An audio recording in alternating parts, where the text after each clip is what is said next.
મિત્રો હવે આગળ વધીએ આપણે દાખલા નંબર 3. દાખલા નંબર 3 ની રકમ એવી છે -9/10 વત્તા 22/15. અહીં આપણે જોઈશું કે બંને પાસે નિશાની છે પણ સરખી નિશાની બાજુમાં ભેગી થતી નથી.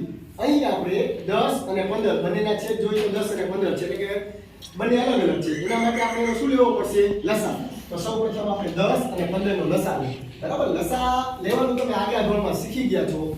લસા માટે હંમેશા અવિભાજ્ય સંખ્યા ક્રમશઃ લેતી જવી પડે. 2 3 5 7 જેના વડે ભંગાતા જાય એમ આપણે આગળ સંખ્યા લેતી જવી પડે. અહીંયા સૌપ્રથમ આપણે 2 વડે 10 ને ભાગી શકાતા હતા. 2 5 10.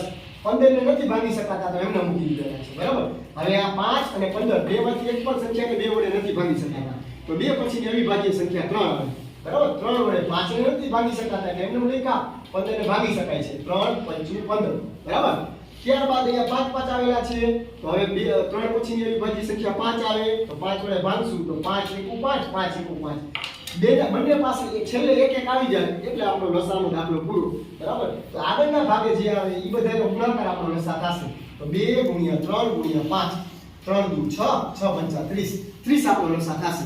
હવે આપણે બરાબર, હવે આપણે શું કરશું તો કે છેદમાં 30 કરવાના છે. છેદમાં 30 કરવાના હોય તો આને મારે કેટલા વડે ગુણવા પડે? કેટલા વડે ગુણવા પડશે? 3 વડે. અંશમાં એટલા જ વડે ગુણવાના. એ જ રીતે આ બાજુ 22 ના છેદમાં 15 અહીંયા મારે 30 વડે ગુણવા 30 કરવા છે છેદમાં તો કેટલા વડે ગુણવા પડશે?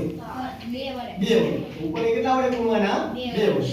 બરાબર, તો હવે ઉપરનો ગુણાકાર 9 * 3 = 27 10 * 30 22 * 44 અને 15 * 30.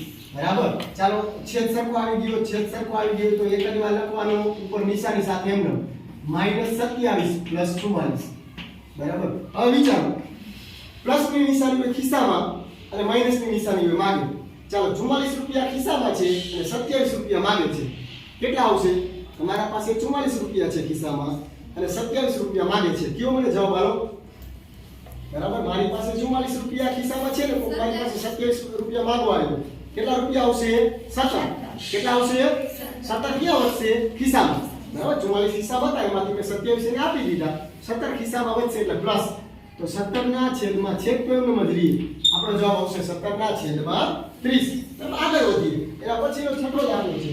છઠ્ઠા દાખલાની રકમ એવી છે, ત્રીજા પછી આપણે છઠ્ઠો લઈ છીએ. છઠ્ઠા દાખલાની રકમ એવી છે -2 ના છેદમાં 3 વત્તા 0. હવે આપણે સરવાળાના નિયમ મુજબ આપણે ખબર જ છે કોઈ પણ રકમમાં 0 ઉમેરો તો જવાબ એટલો ને એટલો રહે, કાંઈ ફેરફાર થાય નહીં. બરાબર, 0 ને કાઢી નાખવાનું, કાંઈ પણ ફેરફાર નહીં થાય એટલે આપણો જવાબ 2 ના છેદમાં 3 રહેશે. કારણ કે સરવાળા માટેની તટસ્થ સંખ્યા કઈ છે? 1 છે. બરાબર, સરવાળા માટેની તટસ્થ સંખ્યા કઈ છે? 0. કઈ છે? 0. બરાબર, તટસ્થ સંખ્યા અથવા તો એકમ ઘટક રેડી એટલે કે 0 છે એ કોઈ પણ સંખ્યાનો ઉમેરો તો જવાબ એટલો એટલો આવે. તો આપણી રકમ હતી એટલો એટલો જવાબ છે. આભાર મિત્રો.